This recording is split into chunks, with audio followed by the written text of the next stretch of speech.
seniors who simply cannot read and seniors who cannot write. They cannot write. They can reason. They have the ability to defend their reasoning if it's talking to their homeboy, but applying that to a written text, 2 paragraphs, they couldn't do it.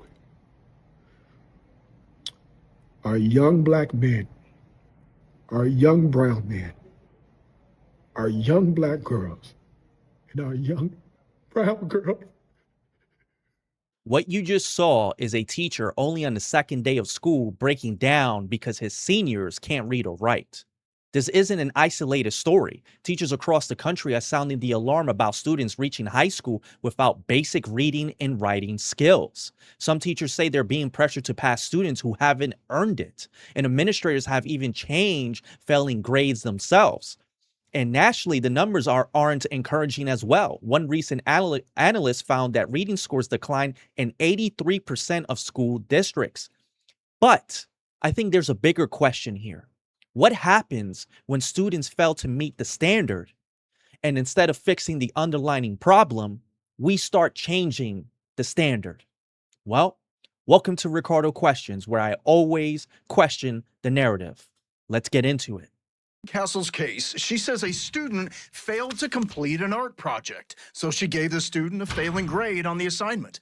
She says the student's parent then tried to intervene.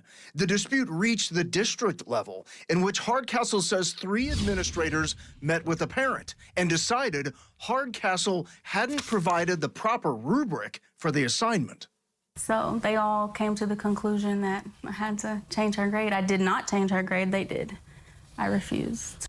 Emails obtained by Good for you. WSMV4 Investigates show former John Overton High School math teacher Diana Wills also fought back against changing failing grades, writing, "What is being done is unethical and could very well be interpreted as illegal." The emails show that administrators wrote Wills had failed students, but had not alerted their parents to their failing grades as required by district policy, and that because of it, she needed to pass the students, giving them a D. Wills fired back, saying one student was told many times to make up the exams and never did, and that she was out on medical leave for much of one semester, and asking, when was I supposed to be contacting parents?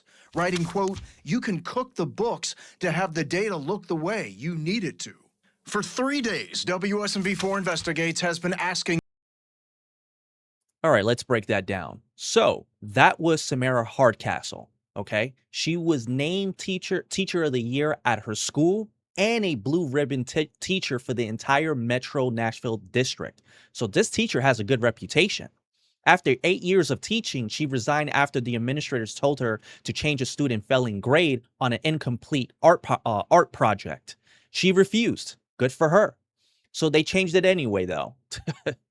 So she wasn't alone. Diana Wills, a math teacher at another school in the same district, well, she said she was pressured to pass students who had failed, and she pushed back. She wrote an email that pretty much what they were doing was unethical and could even be interpreted as illegal. Think about the message that sends. If a student fails, but the grade gets to be changed anyway, what exactly does the grade mean anymore? And more importantly, what incentive is there to actually improve? Unbelievable. Listening to these teachers, I couldn't help think about something that George Carlin said years ago, one of my favorite comedians. Anyway, take a look at what he has to say. So, don't you worry about that. We're going to lower the passing grades. And that's what they do in a lot of these schools now. They lower the passing grades so more kids can pass. More kids pass, the school looks good, everybody's happy, the IQ of the country slips another 2 or 3 points, and pretty soon all you'll need to get into college is a fucking pencil. That joke definitely hits a little differently now. But as you can see, lowering the expectations instead of addressing the failure, exactly what these teachers are describing. This goes beyond the grades. If students reach their senior year struggling to read and write or articulate a coherent argument, then we fail to develop some of the most important skills education is supposed to teach. critical thinking, communication, reasoning, the ability to distinguish a strong argument from a weak one, a fact from a opinion, evidence from misinformation. Come on. Those skills matter far beyond the classroom, because people who know how to think critically also know how to question what they're being told, whether it comes from a teacher, a politician, the media, a corporation, or somebody on the internet. Education shouldn't teach people what to think. It should teach them how to think. Just saying.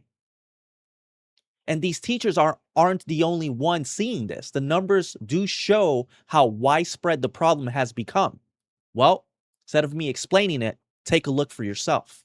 Test scores. This is a really depressing investigation from the New York Times with a lot of data behind it. I encourage you not only to go read it for yourselves, but there's a tool where all of you can go and look at your individual school district and see what is almost certainly a 10-year decline in the test scores for children for math and reading. So let's go ahead and put this up here on the screen. They say why test scores are in a generational long decline. And in general, what they see is that across America, whether you're rich, whether you're poor, whether you're black, whether you're white, whether you're Hispanic, whether they've done this program, whether they've done that program, students are performing worse than their peers 10 years ago. District level test data, which was released by the Educational Opportunity Project at Stanford, reveals that compared with a decade earlier, reading scores were down last year in 83% of school districts where data was available. Math scores were also down in 70%.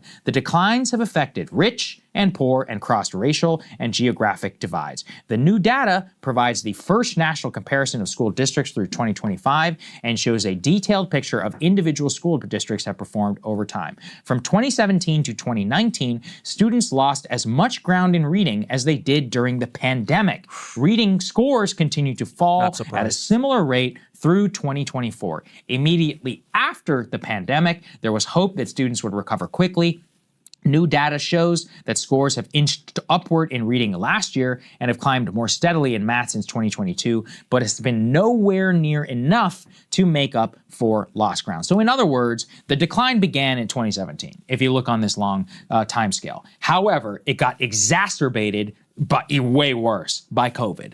Then there's been a modest uptick, but it's still lower than where we were in 2017. Yeah, All right, let's break that down. Reading scores are down 83% of school districts. Math scores are down in 70%. This wasn't limited to one type of community, by the way. The decline happened across the country, and COVID made things worse. But the troubling part is that some of these declines began way before the pandemic, and the recovery still hasn't erased the damage. Which brings me to another part of this that I don't think we can ignore, which is technology. Think about how dramatically the classroom has changed. We moved away from paper, pencils, textbooks, physically writing things down. More and more of education moved onto screens and laptops. And then social media came along and started competing for students' attention every second of the day. And now we have AI. A student can generate an essay, summarize a book, answer homework questions, and sometimes complete an assignment without really wrestling with the material. Now, let me be very clear. Technology itself isn't the enemy. AI can be an incredible educational tool if you use it to help you understand something. But there's a massive difference between using technology to help you think and using technology so you don't have to think. There's a difference, because struggling with an idea is part of learning. And writing something badly and realizing that it doesn't make sense and rewriting it and finally figuring out how to articulate the thought, that process matters. If technology constantly removes that struggle, what happens to the skill? This is where the conversation gets even more uncomfortable. Sorry. Because debates over standards don't end when students graduate high school. These debates over standards just don't stop at high school. Just want to be clear on that. They continue into college, graduate school, and even professional education. Heather McDonald, an author and political commentator who has written extensively about education, race, and merit, argues that what we're seeing is the same problem in medical schools. Take a listen. Standards for admission. So blacks are admitted with MCAT scores that would be automatically disqualifying if presented by a white or Asian student. A black student with slightly below average MCATs and GPA has a 9 times greater chance of admission to a medical school than a white student or Asian student. Again, these would be scores that would be disqualifying otherwise. The medical school licensing exam has gone pass-fail rather than being graded because, again, the licensing exam has a disparate impact on black medical students. It is used to screen students for some of the most competitive residencies during medical school. The schools have decided we would rather get rid of grades and the actual medical licensing body would rather get rid of grades and destroy our ability to actually rank students than give a completely colorblind, neutral test that has no racial bias in it. It's objective, it's computer graded, that has a disparate impact on blacks. The preferences never end. The pressure is enormous on schools to hire doctors based on race, to promote doctors based on race, to put them in the charge of medical research. And the pressure is also coming from national funding agencies. The National Institutes of Health, the National Science Foundation are now making race a more important qualification for receiving medical grants than actual scientific qualification. If you want to get a grant for your Alzheimer's research lab or your neurology, a graded neurology lab, you have to show how your work affects and improves diversity and how your own lab is working to change the demographics of its research core. Now, frankly, I don't care who discovers the neurological pathways that are responsible for Alzheimer's. If that lab is all Chinese, if it's all female, if it's all black, if it's all white, I don't care. The only thing that matters is, are these the most qualified scientists? But in the United States, and uniquely in the United States, we've made the decision that diversity is more important than meritocracy. Exactly. Well said. Well said. Definitely well said. So there you have it. McDonald's making a broader argument about race, admissions, and standardized testing and merit in medical education. You don't have to agree with every part of her argument to ask the important question. When a test produces disparities between groups, what should an institution do? Do you investigate why those disparities exist? Or you try to close the underlying gap? Or do you change or remove or reduce the importance of measurement itself? Those aren't the same thing, by the way. And to be clear, they can be legitimate arguments about whether a particular test accurately measures ability. But if we're going to remove a standard, especially in something as consequential as medicine, we should be able to explain why that standard wasn't useful in the first place. Otherwise, we're back to the same goddamn question we started with. Are we fixing the problem or changing the measurement? Just saying. Now, that brings me to a recent controversy of a Cambridge professor by the name of Jason Arday. Now, let's get into that. In 2023, at 37 years old, Arday became Cambridge's youngest black professor in university history. But 3 years later, questions were raised about parts of his academic and professional record.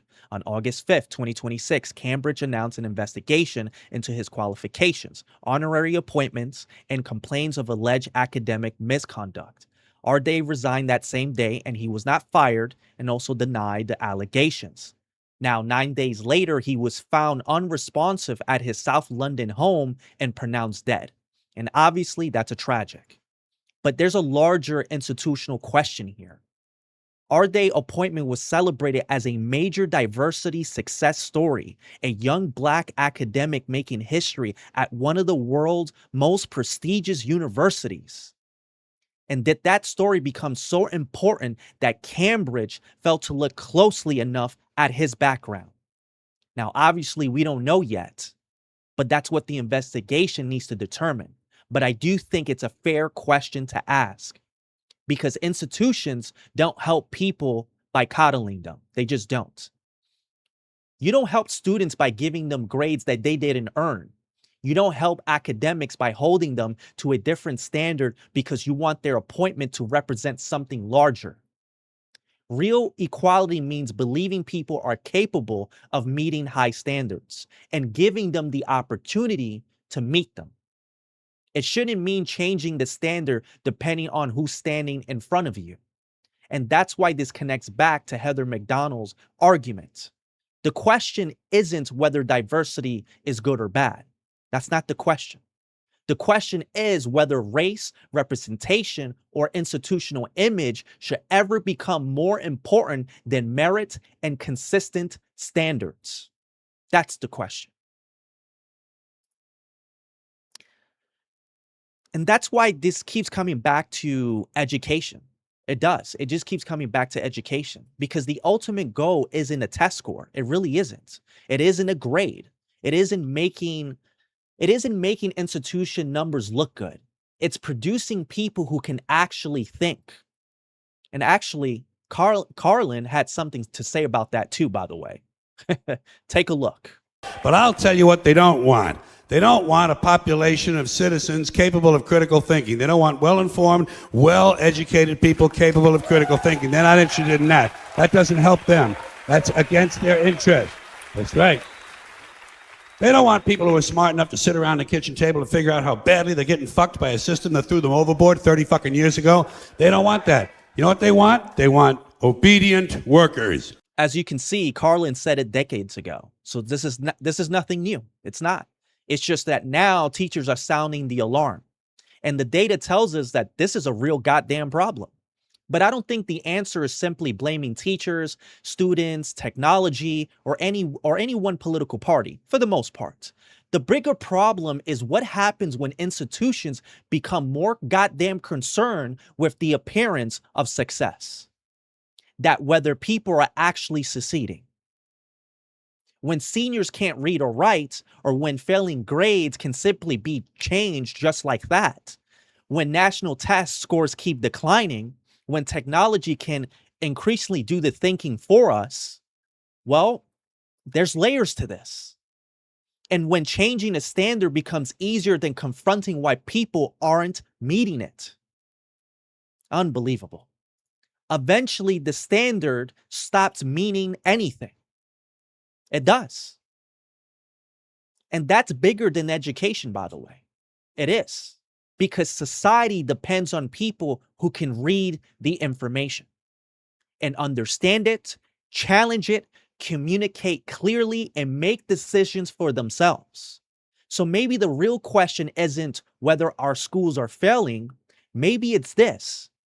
When the results become uncomfortable, do we raise the people to meet that standard? Or do we keep lowering the standard until everybody passes? That is exactly why this is the narrative worth questioning. That's the end of the video. Thank you for watching. Until next time, take care and good luck out there.